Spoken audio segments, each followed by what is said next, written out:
Good morning, students. Today we are going to start a new chapter, chapter 12, Air, Water and Weather. The air, water and weather. In this chapter we are going to learn about the air, water and weather और इनका आपस में क्या connection है, क्या effects होते हैं, all about this. So let's start. Cloudy, rainy, windy, hot, cold, humid.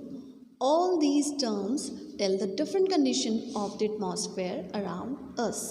ये जो सारी टर्म्स है लाइक क्लाउडी है, रेनी है, विंडी है, हॉट है, कोल्ड है, ह्यूमिड है, ये सब हमें क्या बताती हैं about the different condition of the atmosphere. Atmosphere की जो डिफरेंट डिफरेंट कंडीशंस होती हैं अराउंड अस हमारे चारों तरफ.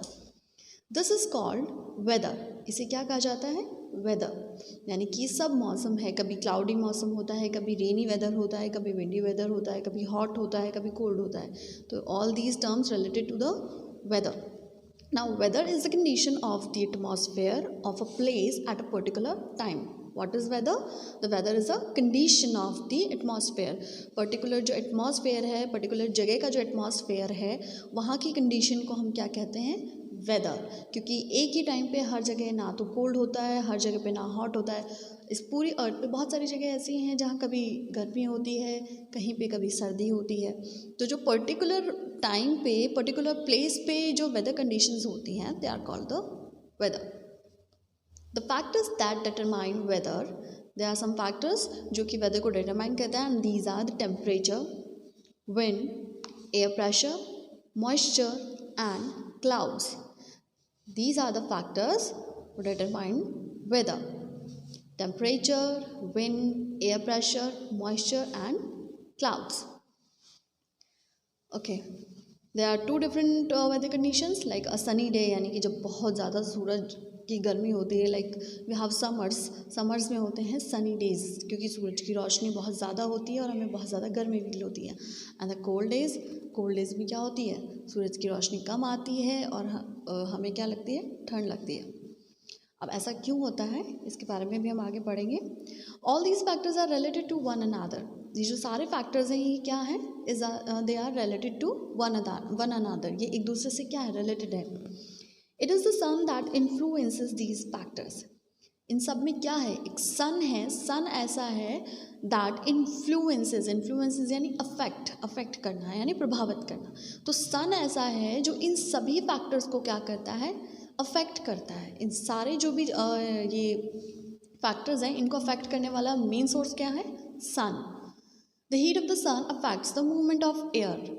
The heat of the sun की जो हीट होती है वो किसे अफेक्ट करती है?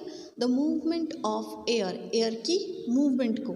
And changes the forms of water की फॉर्म्स को चेंज करती है. And that bring about changes in the weather. और इसी वजह से क्या होते हैं? वेदर में चेंजेस होते हैं. मौसम मतलब ये जो हमारे वेदर होता है, मौसम होता है, ये टाइमली बदलता रहता है. Now, what is the role of the sun in the weather changes? Weather changes में रोल सन का क्या रोल है exactly? The sun and the movement.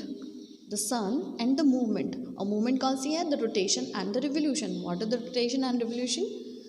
अभी बताते हैं आपको इस बारे में भी. The sun and the movement is rotation and revolution of the earth play an important role in weather changes.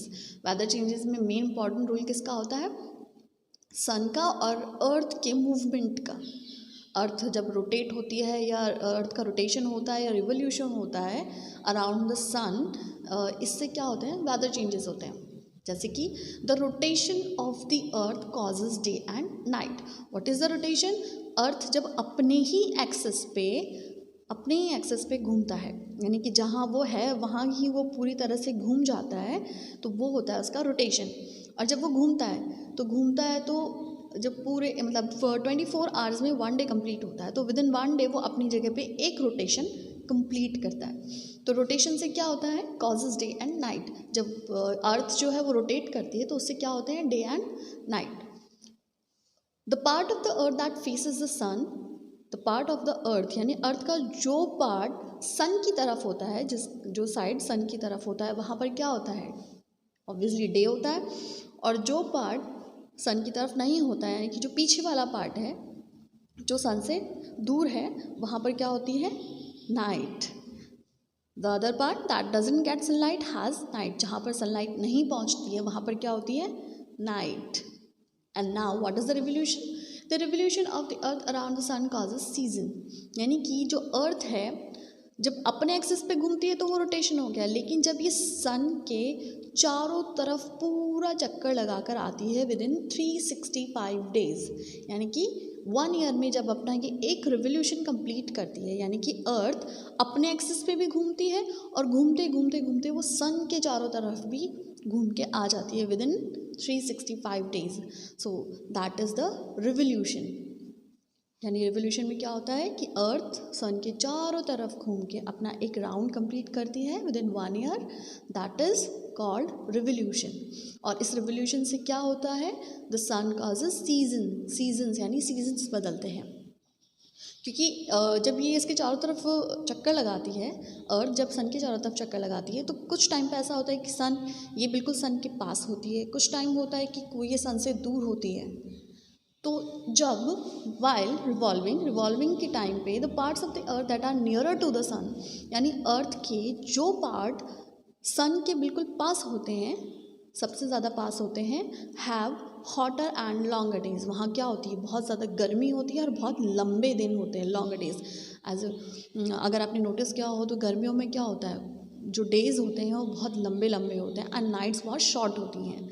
तो क्या होता है कि जो पार्ट सन के नियरर होते हैं, पास में होते हैं, they have hotter and longer days.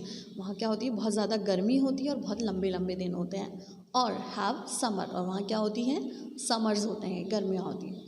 The other parts that are away from the sun, और सन का जो दूसरा पार्ट्स हैं, जो बचे हुए पार्ट जो कि सन से बहुत ज़्यादा दूर रहते हैं, डिस्टेंस पे रहते हैं, they have colder and shorter days. वहाँ क्या होती है, कोल्डर एंड शॉर्टर डेज होते हैं, ठंडे और छोटे दिन होते हैं. एंड दे हैव विंटर, वहाँ पर क्या होते हैं, विंटर्स होते हैं, सर्दियाँ होती हैं. अभी जैसे हमारे पास अभी विंटर्स ही चल रहे हैं, तो ऐसा इस ड्यूरेशन में क्या है कि जिस पार्ट से हम लोग बिलोंग करते हैं, अर्थ के जिस पार्ट में हम हैं, वहाँ अभी वो क्या है, वो सन से बहुत ज़्यादा डिस्टेंस पे है, बहुत ज़्यादा दूर है. इस वजह से यहाँ क्या है, अभी ठंड है. और जैसे जैसे गर्मी आएगी इसका मतलब ये होगा कि हम सूरज के ज़्यादा पास में आ रहे हैं. Weather also changes from day to day and even from hour to hour. जो वेदर होता है वो हर दिन बदलता है, हर घंटे में बदलता है. व्हेन द सन राइजेज और sets its rays are slanting. When the sun rises और सेट्स, जब सूरज उगता है और सूरज डूबता है, यानी कि मॉर्निंग में और इवनिंग में, मॉर्निंग एंड इवनिंग टाइम पे द रेज आर स्लांटिंग. जो सन की रेज होती हैं दे आर स्लांटिंग. स्लांटिंग यानी कि वो टेढ़ी आती हैं, ठीक है, स्लांटिंग ऐसे टेढ़ी रहती हैं इस तरह से. So morning and evening are cool. तो जो मॉर्निंग और इवनिंग होती है वो क्या होती है, कूल होती है, ठंडी होती है. यानी कि मॉर्निंग और इवनिंग में हमें उतनी गर्मी नहीं लगती है जितना हमें मिड टाइम में लगती है, यानी नून टाइम पे लगती है आपको. So at noon the sun rays fall directly on the earth. Noon में यानी कि बीच मिड में जो आपका टाइम होता है अराउंड 10 to और 3 o'clock, 12 to 3 o'clock मिड का, उस ड्यूरेशन में क्या होता है कि जो सन की रेज है वो डायरेक्ट आती हैं अर्थ के ऊपर, मतलब बिल्कुल सीधी. सन क्या होता है, सर के ऊपर होता है हमारे, तो वहाँ से क्या होती है, सनरेज बिल्कुल सीधी आती हैं. और जब सनरेज सीधी आती हैं डायरेक्टली अर्थ पे आती हैं, therefore the Noon is the hottest part of the day. तो जो आपका नून होता है, ये मिड टाइम होता है, ये क्या होता है, सबसे ज़्यादा गर्म होता है. हमें इस वक्त इस ड्यूरेशन में सबसे ज़्यादा गर्मी लगती है. Now the sun causes the wind. The sun causes the wind, but how? The sun heats the air near the land. Sun क्या कर देता है, हीट कर देता है, गर्म कर देता है द एयर को नियर द लैंड. जो लैंड के बिल्कुल नियरेस्ट होती है एयर, जो लैंड के ऊपर जो हवा होती है सबसे नियर में, सबसे पास में, सन उसे हीट कर देता है, गर्म कर देता है. ठीक है. द एयर, देखिए, the air become hot and lighter. ठीक है. अब जब एयर गर्म हो जाती है तो वो क्या होती है, वो हॉट गर्म हो जाती है एंड लाइटर यानी बहुत हल्की हो जाती है. हवा जब गर्म होती है तो वो बहुत ही ज़्यादा क्या होती है, लाइटर यानी कि हल्की हो जाती है. It rises up and cooler air flows down. तो जैसे ये हवा गर्म होती है और हल्की होती है, तो हल्की होने की वजह से ये क्या होती है, ऊपर उठती है. ठीक है। जब ठंडी होती है तो ये नीचे रहती है, लेकिन जैसे जैसे ये गर्म होती है तो गर्म होके क्या होती है कि ये ऊपर उठने लगती है, और जब ये ऊपर जाती है तो ऊपर जो ठंडी हवा है वो नीचे आती है, क्योंकि एक टाइम पे एक जगह पे एक ही रह सकता है। तो ये जो हल्की वाली हवा होती है, गर्म हवा होती है, ये उठ के ऊपर जाती है, एंड द कूलर एयर, ऊपर जो ठंडी हवा है वो कहाँ आती है, नीचे जाती है। ठीक है। This moving air is called the wind. ये जो हवा मूव कर रही है ऊपर से नीचे और नीचे से ऊपर, this is called wind. So the sun causes the wind to blow. तो सन क्या होता है, कारण होता है द विंड टू ब्लो, जो हवा होती है उसके बहने का कारण होता है। तो सन की वजह से क्या होती है, जो विंड है वो ऊपर से नीचे, नीचे से ऊपर बहती है, हमें फील होती है। जैसे इस डायग्राम में भी एक्सप्लेन किया गया है। सी, एयर होती है, यहाँ पर जो एयर होती है वो सन की वजह से क्या होती है, गर्म होती है, गर्म होके वो क्या होती है, ऊपर उठती है। ठीक है। Air is heated by the sun, और फिर ऊपर जो ठंडी हवा होती है, कूलर एयर होती है, वो क्या होती है, वो नीचे आ जाती है। ठीक है। Now the sun causes humidity. Humidity जिसे हम इन हिंदी उमस भी कहते हैं, आप लोगों ने सुना होगा। जैसे कि the sun heats up the water on the earth and changes it into water vapour. The sun heats up the water. Sun क्या करता है, जो पानी है हमारे अर्थ पे जो पानी है उसे क्या करता है, हीट्स अप, उसे गर्म करता है और उसे किस फॉर्म में चेंज कर देता है, इनटू द वाटर वेपर, यानी कि भाप में बदल देता है। तो पानी जो होता है वो क्या होता है, गर्म। जब हम पानी को गर्म करते हैं तो क्या होता है, उसमें स्टीम निकलता है, भाप निकलता है, तो वो वाटर वेपर बन के क्या होता है, वाटर वेपर में चेंज हो जाता है। And the amount of water vapour present in the air is called humidity. तो वाटर वेपर में जो present in the air, sorry air में जो वाटर वेपर होता है, अब ये पानी जो है वो हीट अप होके, गर्म होके वाटर वेपर में चेंज होके कहाँ मिक्स हो जाता है, एयर में। अब वो एयर में मिक्स होने के बाद the amount of water vapour present in the air, तो एयर में जो ये वाटर वेपर प्रेजेंट होता है दैट इज कॉल्ड ह्यूमिडिटी। इसे ही हम क्या कहते हैं, humidity. Now so the sun causes humidity. तो ह्यूमिडिटी किसकी वजह से होती है, सन की वजह से। So when it is hot, तो जब गर्मी होती है द एयर इज़ ड्राई, तो एयर क्या होती है, ड्राई होती है। एंड योर स्वेट इवोपरेट्स, और आपका पसीना निकलता है। यानी कि ह्यूमिडिटी की वजह से जब गर्मी होती है और ह्यूमिडिटी होती है तो उसकी वजह से हमें क्या आता है, हमारा जो पसीना होता है वो बाहर निकलता है। क्यों, क्योंकि उस वक्त जो एयर होती है वो क्या होती है, ड्राई होती है। यू फील कूल, और जब पसीना बाहर निकलता है और हमें हवा लगती है तो हमें कैसा फील होता है, ठंडा ठंडा फील होता है। व्हेन एयर इज ह्यूमिड, और जब एयर क्या होती है, ह्यूमिड होती है, यानी कि योर स्वेट डजंट इवेपोरेट, यानी कि उस वक्त क्या होता है, आपका पसीना सूख नहीं पाता है। ठीक है। यानी कि जब उमस होती है, एयर ह्यूमिड होती है, तो आपका जो स्वेट है वो इवेपोरेट नहीं होता, and then you feel sticky and uncomfortable. और अब तब हमें कैसा फील होता है, स्टिकी स्टिकी ये होता है, स्टिकी फील होता है, लाइक चिपचिपापन महसूस होता है, एंड वी फील अनकम्फर्टेबल, और हमें थोड़ा अनकम्फर्टेबल फील होता है। और ऐसा किस ड्यूरेशन में होता है, जब बारिश का टाइम होता है। ठीक है। आपने नोटिस किया होगा कि जब बारिश का सीज़न होता है, बारिश का टाइम होता है, उस वक्त क्या होती है, एयर ह्यूमिड होती है, और जब हमें उस ड्यूरेशन में पसीना आता है तो वो इवेपोरेट नहीं होता है, स्वेट इवेपोरेट नहीं होता है, तो क्या होता है, हमें चिपचिपा फील होता है, we feel sticky. Now air, अभी तक हमने सन के बारे में पढ़ा था ना, we are going to read about the air. Now air contains many gases. Air में बहुत सारी गैसेस होती हैं, वाटर वेपर होता है एंड डस्ट पार्टिकल्स। तो एयर में क्या क्या होता है, gases, water vapour. Water vapour जैसे हमने पढ़ा था कि वाटर क्या होता है, हीट अप होके, और वो वाटर वेपर बन के किस में मिक्स होता है, एयर में। एंड द डस्ट पार्टिकल्स, और क्या होते हैं उसमें, dust particles. The main gases are nitrogen, oxygen and carbon dioxide. Gases बहुत सारी होती हैं, लेकिन उनमें जो मेन गैसेस हैं वो कौन सी हैं, the nitrogen, oxygen and carbon dioxide. A blanket of air around the earth is called the atmosphere. अर्थ के चारों तरफ एयर का जो एक ब्लैंकेट है, एक जो कवर है, उसे हम क्या कहते हैं, एटमॉस्फेयर। यानी कि हमारे चारों तरफ ये जो चारों तरफ का जो वातावरण, इसे हम क्या कहते हैं, एटमॉस्फेयर कहते हैं। व्हेन एयर मूव्स, जब हवा मूव करती है, चलती है, इट इज़ कॉल्ड विंड। ठीक है। एयर जब मूव करती है तब हम उसे क्या कहते हैं, wind. Wind that blows gently and lightly is called breeze. यानी कि जो हवा बहुत धीरे धीरे जेंटली और लाइटली बहुत हल्के से चलती है, हल्की हल्की जो हवा चलती है उसे हम क्या कहते हैं, ब्रीज। जो हल्की हवा चलती है उसे हम कहते हैं breeze. A strong wind is called gale, लेकिन उससे थोड़ी जो तेज़ हवा चलती है उसे हम क्या कहते हैं, gale. A very strong wind is called storm, लेकिन जो वो हवा बहुत तेज़ चलती है उसे हम क्या कहते हैं, storm. When storm occurs with lightning and thunder, और जब ये स्टॉर्म यानी क्या होता है, तूफान आना, यानी जब बहुत तेज़ हवाएं चलती है तो क्या आता है, तूफान आता है। तो when storm occurs, जब भी स्टॉर्म आता है with lightning and thunder, यानी जब बिजलियों के साथ में बिजलियाँ आती हैं, बिजलियाँ गिरती हैं और तूफान आता है, तो it is called thunder storm. इसे हम क्या कहते हैं, thunder storm. Wind also decides the weather of a place. हवा भी ये डिसाइड करती है कि जो पर्टिकुलर प्लेस है उसका वेदर कैसा होगा। अगर हवा बहुत तेज़ चल रही है, मोस्टली क्या होता है, ये बिजलियाँ गिरती हैं, लाइटिंग के साथ जो तूफान वगैरह आते हैं, ये मोस्टली कब होता है, बारिश के मौसम में। ठीक है।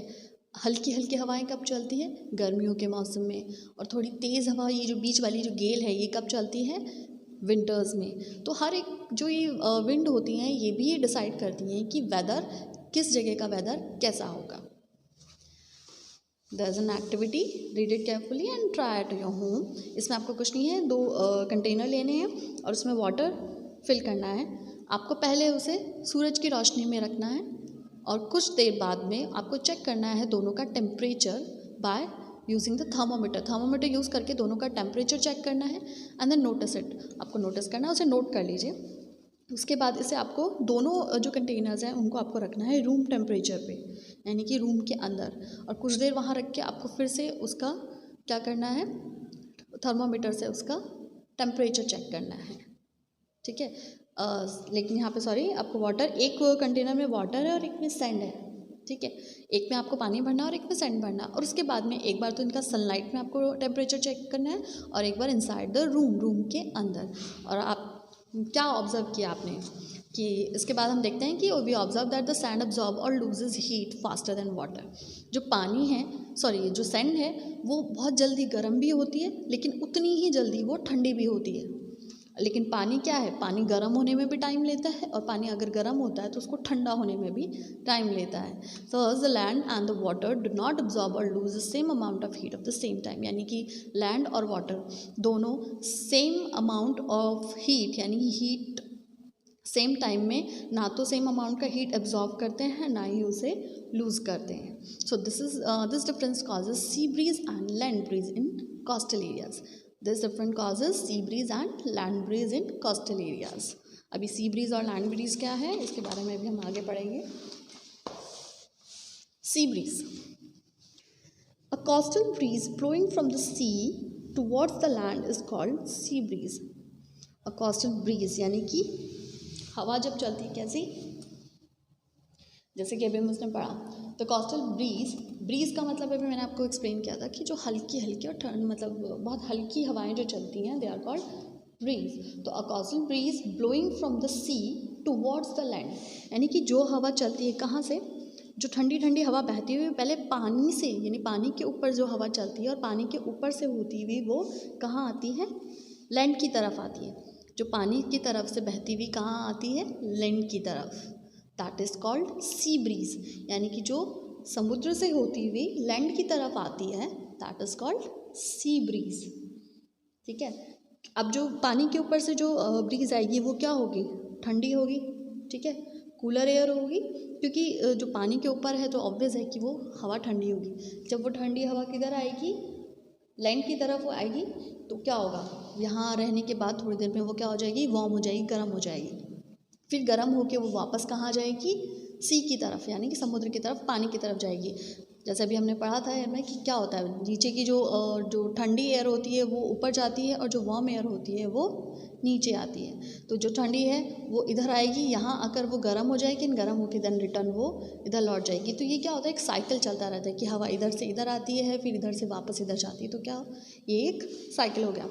Now it occurs during the day time, और ये कहाँ कब होता है, ड्यूरिंग द डे टाइम, क्योंकि डे टाइम पे क्या होता है, लैंड गर्म होती है और सी ठंडा होता है, इस वजह से ये कब होता है, during the day time. Now how sea breeze occurs, अब सी ब्रीज किस तरह से होता है? During the day land gets heated quickly than the sea. जो लैंड होती है ड्यूरिंग द डे यानी कि दिन के टाइम पे लैंड गेट्स हीटेड क्विकली, जो लैंड है वो क्या होता है, फटाफट गर्म हो जाती है, क्योंकि लैंड जो होती है गर्मी की वजह से, सन की वजह से क्या होती है, जल्दी गर्म हो जाती है। That the sea, then the sea यानी कि समुद्र से ज़्यादा।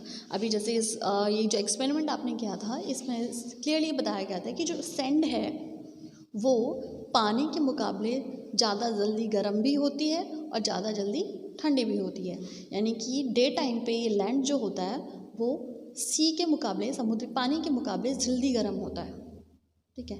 Now air above the land becomes warm and lighter. तो अब क्योंकि यहाँ पर लैंड गर्म है तो इसके ऊपर की जो हवा है वो क्या होगी, बिकम वार्म एंड लाइटर, वो हल्की गर्म और हल्की हो जाती है, गर्म और हल्की हो जाती है। तो जैसे वो गर्म और हल्की हुई तो वो क्या होती है, राइजेज अप यानी कि ऊपर की तरफ जाती है। ओके, ऊपर की तरफ जाके एंड द कूल एयर, और जो ठंडी हवा कहाँ है, समुद्र के ऊपर होती है, पानी के ऊपर होती है, rushes in and to take its place. तो जैसे ही वो ऊपर की तरफ जाती है तो ठंडी हवा फटाफट उसकी जगह लेने के लिए नीचे आ जाती है। ठीक है, तो जैसे गर्म हवा ऊपर की तरफ गई, ठंडी हवा नीचे की तरफ आती है। लेकिन ये सिर्फ डे टाइम पे इसलिए होता है क्योंकि रात के टाइम पे यहाँ का टेम्परेचर क्या हो जाता है, लैंड का टेम्परेचर भी क्या हो जाता है, लो हो जाता है, क्योंकि सैंड जितना जल्दी गर्म होती है उतनी जल्दी वो ठंडी भी हो जाती है। तो जब रात में दोनों का ही टेम्परेचर ऑलमोस्ट सेम रहता है तो उस ड्यूरेशन में ये सी ब्रीज नहीं होती है, हवा नहीं चलती। Now what is the land breeze? A coastal breeze blowing from the land towards the sea. Sea breeze में क्या था कि जो हवा सी से लैंड की तरफ आ रही है, बट इसमें लैंड ब्रीज में क्या है उल्टा, कि जो हवा लैंड से होती हुई कहाँ जा रही है, सी की तरफ, समुद्र की तरफ। अब ये जो सी ब्रीज है वो तो कब होती है, डे टाइम पे, एंड द लैंड ब्रीज, जो लैंड ब्रीज होती है वो कब होती है, अकर्स एट नाइट, वो कब होती है, नाइट में। Now a coastal breeze blowing from the land towards the sea is called land breeze and it occurs at night. Now how land breeze occurs? At night land cools down faster than the sea. जो land है वो क्या होता है, ये सी के मुकाबले जल्दी ठंडी होती है। ठीक है, सैंड है क्योंकि यहाँ पे, तो सैंड जितना जल्दी गर्म होती है उतना जल्दी ठंडी भी होती है। So the warm air above the sea rises up and cooler air. अब ये वाला पार्ट ज़्यादा ठंडा हो गया और ये क्या रहता है, थोड़ा सा पानी जो रहता है वो गर्म रहता है। तो अब दोनों का काम उल्टा हो गया। पहले क्या था, लैंड गर्म थी और पानी ठंडा था।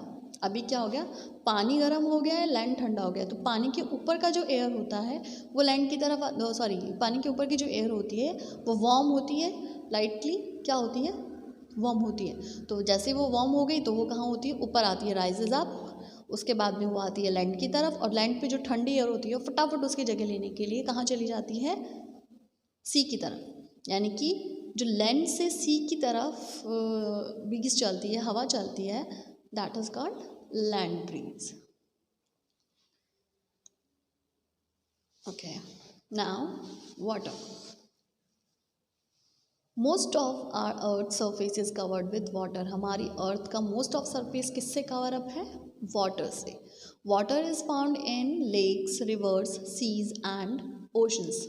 वाटर हमें, पानी हमें कहाँ कहाँ मिलता है, वाटर कहाँ पाया जाता है, in lakes, rivers, seas and oceans. It is also found underground and even in air. It is also found, इसे हम कहाँ, और ये और कहाँ पाया जाता है, फाउंड अंडरग्राउंड यानी ज़मीन के नीचे, एंड इवन इन एयर, और यहाँ तक कि हवा में भी। हवा में ये किस फॉर्म में होता है, वाटर वेपर। एयर में जो वाटर प्रेजेंट होता है वो वाटर वेपर के रूप में होता है। Now water changes it's state on cooling and heating. Water अपनी स्टेट्स को क्या करता है, चेंज करता रहता है, ऑन कूलिंग एंड हीटिंग, ठंडा होने पे या गर्म होने पे। क्योंकि पानी को जब हम बहुत ज़्यादा ठंडा करते हैं तो वो आइस में कन्वर्ट हो जाता है, बहुत ज़्यादा गर्म करते हैं तो वो स्टीम में कन्वर्ट हो जाता है, वाटर वेपर में कन्वर्ट हो जाता है। ठीक है, तो ये क्या होता है कि अपनी स्टेट्स को कूलिंग और हीटिंग के बेसिस पे चेंज करता रहता है। Now, evaporation. So, what is the evaporation? The water on the surface of the earth, earth की surface पे जो पानी है, changes into water vapor by the heat of the sun. यानी कि फॉर एग्जांपल जैसे ये वाटर की सी है, सी में ये जो पानी है ये अर्थ की सरफेस पे है, तो जब सूरज की रोशनी इस पानी के ऊपर आती है, जैसे ये वाटर है, इसमें जब सूरज की डायरेक्ट रेस, सूरज की रोशनी जब इस पानी पर गिरती है तो ये पानी क्या होता है, गर्म होता है। ठीक है, थोड़ा टाइम लगता है, लेकिन जैसे ये गर्म होता है तो गर्म होके क्या करता है, ये इसका जो पानी होता है वो वाटर वेपर बन के हवा में, एटमॉस्फेयर में घुल जाता है, जो हवा होती है उसमें मिक्स हो जाता है। This result is an increases the amount of water vapour in the atmosphere और इंक्रीज इन ह्यूमिडिटी। ह्यूमिडिटी के बारे में पढ़ा था कि जैसे ही ये पानी मिक्सअप होता है किसमें, जब ये वाटर मिक्सअप होता है, वाटर वेपर बन के हवा में मिक्स होता है तो उससे क्या हो जाती है, ह्यूमिडिटी बढ़ जाती है। Now the process of change of water, तो process of change of water, water change होने का जो ये प्रोसेस है into water vapour, into water vapour, water का वाटर वेपर में चेंज होने का जो ये प्रोसेस है, ऑन हीटिंग, हीट होने के बाद यानी गर्म होने के बाद, that is called evaporation, that is called evaporation. Now evaporation of water takes place at a faster rate when the weather is windy. Evaporation ज़्यादा जल्दी कब होता है, जब वाटर क्या होता है, is windy, the air is dry, air क्या होती है, ड्राई होती है, द टेम्परेचर इज़ हाई, जो टेम्परेचर वो होता है वो क्या होता है, बहुत ज़्यादा हाई होता है, यानी कि बहुत ज़्यादा गर्मी होती है, यानी कि जितना ज़्यादा गर्मी होगी, जितना ज़्यादा हवाएं चलेंगी, the expose surface of water is large, the expose surface यानी कि सरफेस जैसे ओशंस होते हैं, सीज होते हैं, इनकी सरफेस क्या होती है, लार्ज होती है, बहुत ज़्यादा होती है। तो इनमें जैसे ये पानी जितना ज़्यादा गर्म होगा, ये उतना ही वाटर वेपर बन के उतना ही ज़्यादा ये कहाँ मिक्स हो जाएगा, एटमॉस्फेयर में मिक्सअप हो जाता है। Now there is one more activity, इसमें आपको क्या करना है, आपने 2 बाउल लिए, दोनों बाउल को आपको सेम क्वांटिटी ऑफ वाटर इसमें फिल करके, और एक को आपको रखना है अंडर द फैन, फैन के नीचे रखना है, और एक को आपको रखना है bowl away from the fan, यानी फैन से दूर। एक को तो फैन के नीचे रखना है और एक को फैन से दूर रखना है। आफ्टर 2 आवर्स के बाद में आप नोटिस करेंगे the water level of the bowl under the fan is lower than the water level in the other bowl, यानी फैन के नीचे जो आपने वाटर बोल रखा है उसमें पानी का लेवल क्या हो जाएगा, लोअर, यानी कि कम हो जाएगा, other than the water level in the other bowl, यानी इस बोल के मुकाबले। तो जो फैन के नीचे जो बोल रखा हुआ है इसका पानी थोड़ा सा क्या हो जाएगा, कम हो जाएगा, इसका जो वाटर लेवल है वो क्या हो जाएगा, कम। तो इसका कंक्लूजन क्या है, water evaporates faster in windy condition, यानी कि जितनी हवा मिल रही है, हवा की वजह से वाटर उतनी जल्दी क्या हो रहा है, इवेपोरेट हो रहा है, वाटर वेपर में चेंज हो रहा है। और इससे यहाँ हवा नहीं मिल रही थी तो इससे क्या हुआ, ये वाटर वेपर होने में, मतलब चेंजेस होने में इसमें क्या लगेगा, वाटर इवेपोरेट होने में इसको क्या लगेगा, टाइम। वैसे ही एक और एक्टिविटी है, इसमें आपको क्या करना है, same cheese, 2 dishes with the same quantity, 2 dishes लेनी है with the same quantity of water, दोनों में वाटर फिल करना है।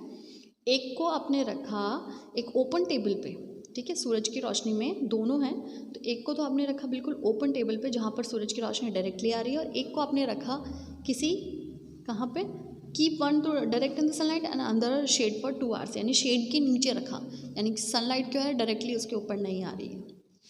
अभी आफ्टर 2 आवर्स आप क्या नोटिस करेंगे, the water level in the dish kept in the sun is lower than the water level in the other dish, यानी कि ये वाली जो डिश है इसमें जो पानी का लेवल होगा वो क्या हो जाएगा, कम हो जाएगा, और इसमें क्या रहेगा, पानी का लेवल ज़्यादा रहेगा। वाई, इसका कंक्लूजन क्या है, तो water evaporates faster when the temperature is high, जब टेम्परेचर क्या होता है, हाई होता है, गर्मी ज़्यादा होती है तो क्या होता है, वाटर जल्दी इवेपोरेट होता है, बल्कि जो जहाँ टेम्परेचर कम होता है वहाँ पे वाटर जल्दी इवेपोरेट नहीं हो पाता। ठीक है, when air becomes hot it becomes lighter, heavier और स्नो, जब एयर जो होती है गर्म होती है तो वो क्या हो जाती है, it becomes lighter. Now sea breeze blow towards land, sea और sky, towards the land. Now what is condensation, okay, the condensation when water vapour gets cooled, अब ये जो वाटर वेपर बना है पानी से, अभी वाटर वेपर जब क्या होता है, कूल होता है, ठंडा होता है। वाटर वेपर कब बनता है, जब पानी गर्म होता है, तो गर्म होके वो पानी और हवा ऊपर जाके वाटर वेपर बन के और ऊपर हवा में मिक्स हो जाता है। अब हवा में मिक्स होने के बाद जब ये क्या होता है, कूल होता है, ठंडा होता है, तो it changes into water droplets. तो ये वापस किस में हो जाता है, चेंज हो जाता है वाटर ड्रॉपलेट्स यानी पानी की बूंदों में।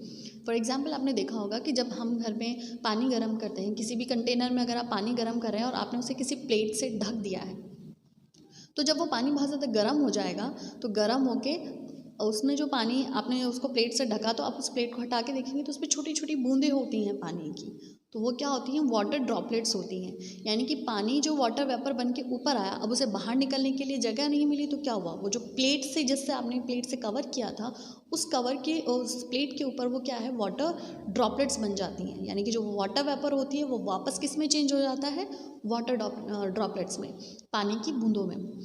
The process of changes of water vapour into water, ठीक है, the process of changes of water vapour into water, यानी वाटर वेपर का वापस वाटर में चेंज होना बाय कूलिंग, यानी ठंडा होके वाटर वेपर का वापस वाटर में चेंज होना is called condensation. It is the reverse of evaporation. ये क्या है, इवेपोरेशन का बिल्कुल रिवर्स है। रिवर्स यानी कि इवेपोरेशन में क्या होता है, पानी गर्म होके वाटर वेपर में चेंज होता है, और कंडेंसेशन में जो वाटर वेपर है वो ठंडा होके वापस पानी में चेंज होता है, वाटर में चेंज होता है। सो ये they both are reverse conditions. So in nature water vapour condense into the water vapor condense into water in many ways like formation of clouds, dew and snow। ठीक है, जो वाटर वेपर कंडेंस होता है into water in many ways, बहुत सारे तरीक़ों से water vapour change होता है इनटू वाटर फॉर्मेशन, जैसे कि क्लाउड्स, बादल। तो जैसे वाटर वेपर से पानी क्या होता है, भाप बन के ऊपर की तरफ जाता है, ठीक है, और जब वो ऊपर जाके बादलों में जाके ठंडा होता है, क्लाउड्स बन जाते हैं, और वो जब ठंडा होता है तो वो बारिश बन के नीचे आ जाता है। बारिश कैसे होती है, इसी अकॉर्डिंग होती है। ड्यू एंड स्नो, बर्फ़ भी इसी तरह से गिरती है। जब पानी बहुत ज़्यादा ठंडा हो जाता है तो वो आइस बन के गिरती है, ठीक है। Now clouds are formed when water vapour rises up in the atmosphere.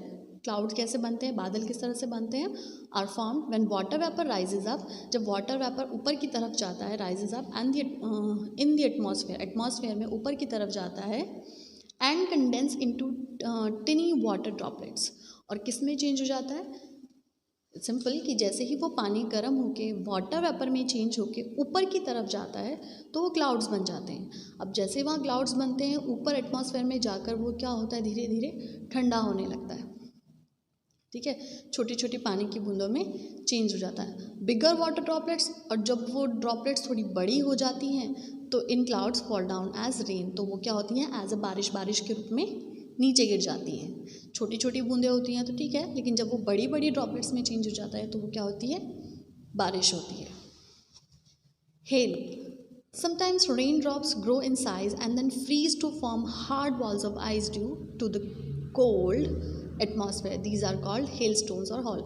हम जैसे कहते हैं क्या, ओले गिरना, हेल्स क्या होते हैं, ओले।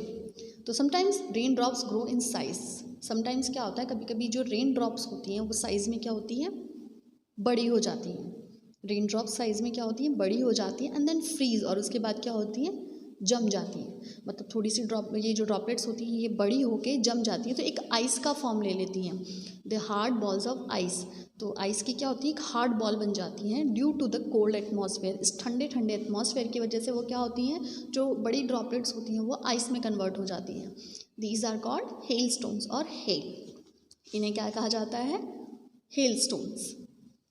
स्नो, स्नो किस तरह से गिरती है, when water vapour freezes in the air, जब water vapour freezes in the air, यानी एयर के अंदर ही फ्रीज हो जाता है, यानी कि वाटर वेपर क्लाउड्स बनने से पहले अगर वो एयर के अंदर क्या हो जाता है, फ्रीज हो जाता है, जम जाता है, यानी कि पानी हवा के अंदर ही जम जाता है। और ऐसा कब होता है, जब एयर बहुत ज़्यादा ठंडी होती है। They form tiny flakes of ice called snow, तो ये क्या होता है, छोटे छोटे बिल्कुल हल्के छोटे छोटे से आइस में चेंज हो जाता है, आइस फ्लेक्स में चेंज हो जाता है, इसे हम क्या कहते हैं, snow. And the snowfall takes place mainly at hill station in winter, snowfall कहाँ होता है, mostly in the hill stations, जो हिल स्टेशंस हैं, पहाड़ों के ऊपर जो स्टेशंस, मतलब आपके जो भी जगह आपके पहाड़ों के ऊपर होती है, हिल स्टेशंस होते हैं, और वहाँ पर भी स्नोफॉल कब होता है, इन विंटर, जब सर्दियाँ होती हैं। Dew, water vapour in the air condense and appears as droplet on grass.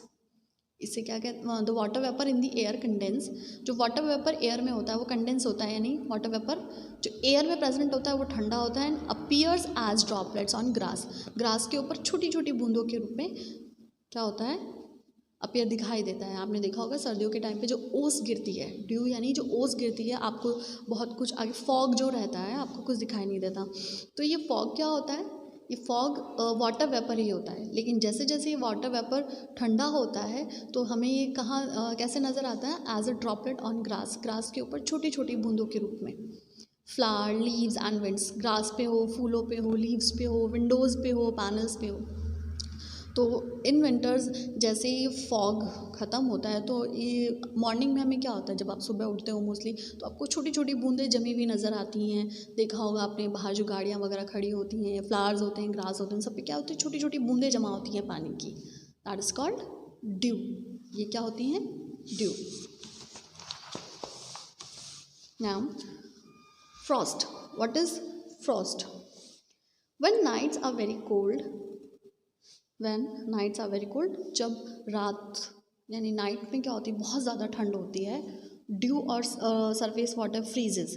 अब ये जो ड्यू होता है, ठीक है, सरफेस पे, और सरफेस पे हमारी जो मतलब ये मोस्ट अर्थ सरफेस है उस पर जो पानी होता है, और ये जो ड्यू होता है, जो छोटी छोटी बूंदें होती हैं, freezes to form tiny ice crystal. ये किस में चेंज हो जाती है, जब बहुत ज़्यादा ठंडी होती हैं, तो रात में जब बहुत ज़्यादा ठंडी होती है तो ये छोटी छोटी जो ड्रॉपलेट्स होती हैं पानी की, ये फ्रीज़ हो जाती हैं, यानी कि जम जाती हैं, और जमने के बाद ये किस में चेंज हो जाती है, इन टिनी आइस क्रिस्टल, यानी कि छोटे छोटे आइस क्रिस्टल में कन्वर्ट हो जाती है।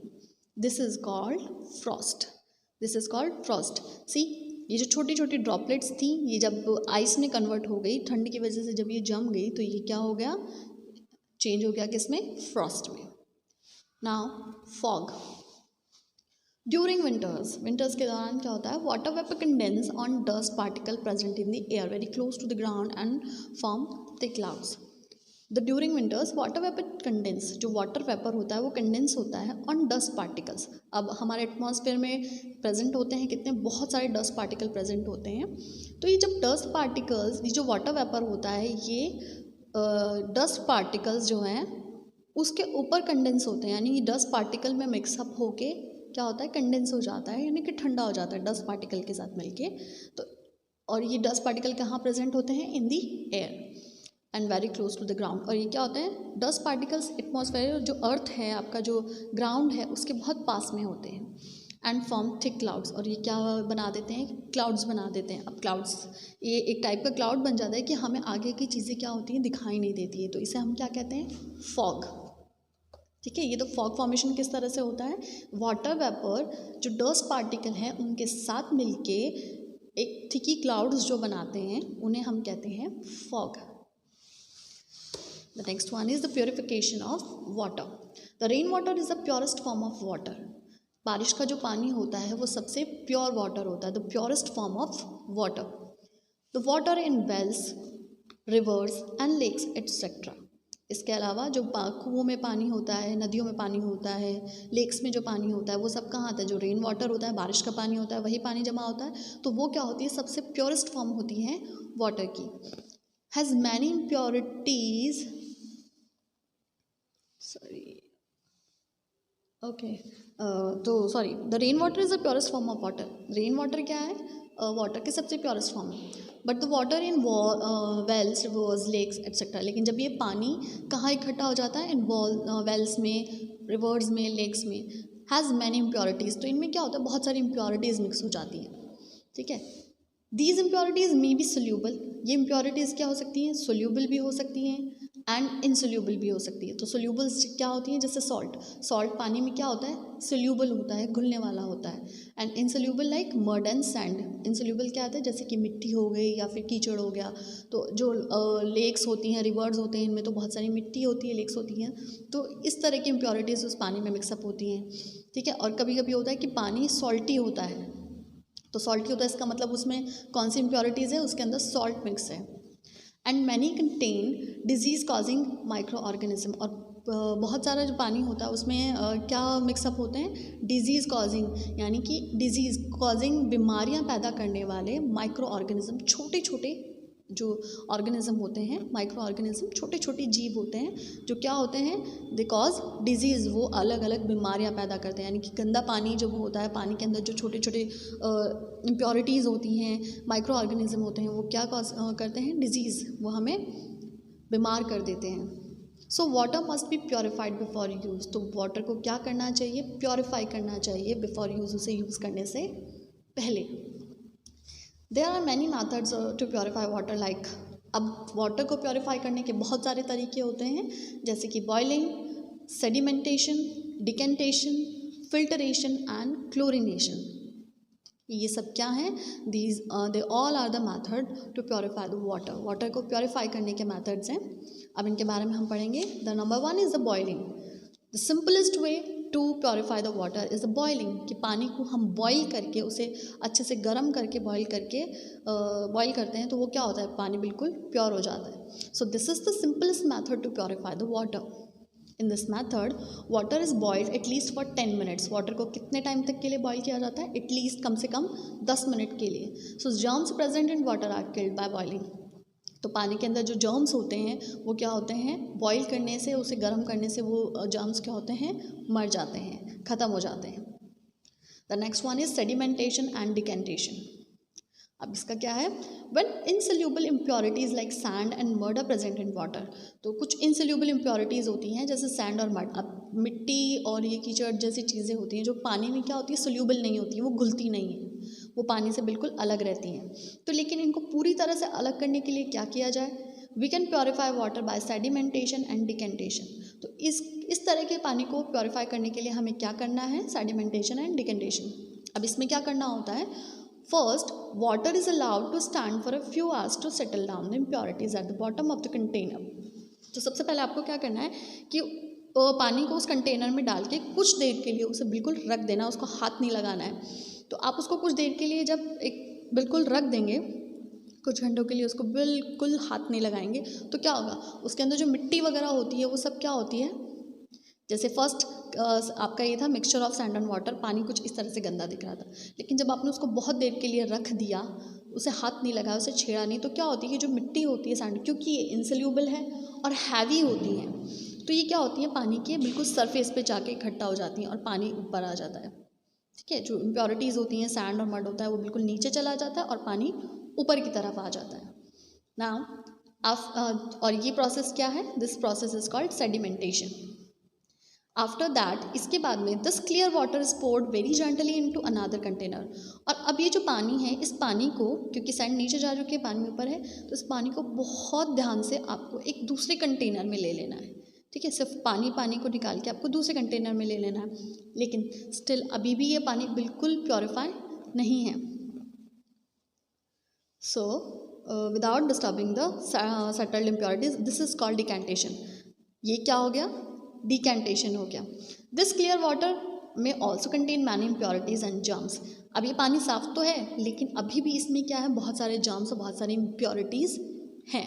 अब इनको ख़त्म करने के लिए हमें क्या करना होगा, the next step is, before that, what are thick clouds formed due to condensation at water vapor on dust particle। जो dust particle में water vapor mix होके क्या बनाते हैं, fog। what is settling down and mud particles at the bottom of the beaker called, settling down of mud particles को जो settle करते हैं हम नीचे की तरफ, that is called sedimentation। now उसके बाद में हमें क्या यूज़ करना है, filtration। यानी कि ये पानी अभी भी क्या था, गंदा था, इसमें बहुत सारी इम्प्योरिटीज़ जर्म्स थे, तो अब उनको क्लीन करने के लिए, उन्हें हटाने के लिए what should we do, filtration. This process of purifying water is better than sedimentation and decantation. ये क्या है, ये जो प्रोसेस है आपका फिल्टरेशन का जो प्रोसेस है, वो सेडिमेंटेशन एंड डिकेंटेशन से मच बेटर है। In this process water is passed through a filter paper. In this process water is pass through a filter paper. यहाँ एक फ़िल्टर पेपर लगाते हैं, तो ये जो पानी होता है वो किसके थ्रू पास होता है, उस फिल्टर पेपर के थ्रू। यानी इस फिल्टर पेपर में यहाँ इस जगह फ़िल्टर पेपर लगाया गया है और इस पानी को इसके अंदर डाला जाता है। Okay, the impurities get collected over the filter. तो इसके अंदर पानी के अंदर जितनी भी इम्प्योरिटीज़ होती हैं वो इस फिल्टर पेपर के ऊपर रह जाती है और जो साफ़ पानी होता है वो नीचे की तरफ निकल के आ जाता है। So the impurities get collected over the filter paper and are called residue. जो भी इम्प्योरिटीज़ इस फिल्टर पेपर में इकट्ठा होती हैं उन्हें हम क्या कहते हैं? Residue. The clear liquid that filters out in a separate container is called filtrate. और जो पानी बिल्कुल साफ पानी बाहर निकल कर आता है that is called filtrate. We generally use a strainer और a fine cloth piece to filter things at home. घर पे हम लोग जनरली क्या यूज़ करते हैं? स्टेनर, यानी या तो हम छलनी यूज़ करते हैं या फिर है ना कोई भी जो कपड़ा होता है वो कपड़ा यूज़ करते हैं किसके? फिल्टर के लिए। Water on the surface of the earth also gets filtered through layers of soil and gets collected as underground water। ठीक है, वाटर और किस तरह से जो सरफेस अर्थ की सरफेस पे जो पानी होता है वो कैसे फिल्टर होता है? Through the layers of soil, क्योंकि सॉइल्स की लेयर होती हैं, वन बाय वन जो लेयर्स होती हैं, तो पानी जैसे जैसे नीचे जाता है तो वो फिल्टर होता हुआ नीचे चला जाता है एंड एज एन कलेक्ट हो जाता है। कैसे? As a underground water. तो जो ज़मीन के नीचे जो पानी इकट्ठा होता है वो बिल्कुल साफ़ पानी होता है। क्यों? क्योंकि वो लेयर्स जो सॉइल की जो लेयर्स होती हैं वहाँ से निकलता हुआ वो फिल्टर होके नीचे चला जाता है। And the last one is the chlorination. जैसे देखिए, हाँ सॉरी, फिल्टरेशन के लिए ये एक सिंपल मैथड था। अभी हम लोग घर में क्या यूज़ करते हैं? आरओ यूज़ करते हैं। तो वो सब क्या है? उन सब में क्या होता है कि ये फ़िल्टर्स लगे हुए होते हैं, तो पानी इन फ़िल्टर के थ्रू होता हुआ बाहर निकलता है। तो वो जो प्योरीफाई वाटर होता है आप पीते हैं और जो भी इम्प्योरिटीज़ होती हैं वो उस फिल्टर में कलेक्ट हो जाती हैं। The next one is like chlorination. Germs present in water can be killed by adding chlorine in the form of tablets or any other form। यानी क्लोरिनेशंस, क्लोरीन की टैबलेट्स आती हैं, ठीक है। तो जर्म्स को मारने के लिए हम पानी में क्लोरीन की जो टैबलेट्स होती हैं उनको भी मिला सकते हैं। उनको मिलाने से भी क्या होता है? पानी के जो जर्म्स वगैरह होते हैं वो ख़त्म हो जाते हैं। So this process of adding chlorine in water to kill germs is called chlorination. तो पानी में क्लोरीन मिलाने की जो प्रोसेस होती है for killing the germs, germs को मारने के लिए, is called the chlorination. So these are the forms of purifying the water. तो वाटर को हम किस किस तरीके से प्योरीफाई कर सकते हैं? Chemicals like potassium permanganate and bleaching powder can also be added to kill germs present in water। कि एक तो पोटेशियम परमैग्नेट होता है एंड ब्लीचिंग पाउडर्स जो होते हैं इनको भी हम पानी में क्या करते हैं? मिक्स करते हैं to kill the germs, germs को मारने के लिए। Okay, so the chapter is over.